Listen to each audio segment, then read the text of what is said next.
من يدلع لسانه على الناس مهو برجال ولا في حسبة رجاجيل. النوكب ساقته مثل الإبساس في قصة شعر ولبس الخلاخيل. يكرمن البنات يعني القياس والتشبيه بهالنفوس المهازيل.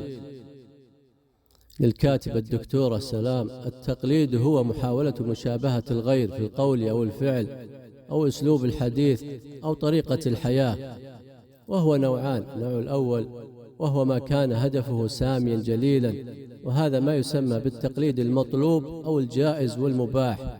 أما النوع الثاني من التقليد وهو التقليد الأعمى، التقليد المذموم والمكروه والمنهي عنه في الإسلام، ألا وهو التقليد والاقتداء بمن هم ليسوا أهلا لأن يكونوا قدوة ومثالا حسنا يحتذى بهم.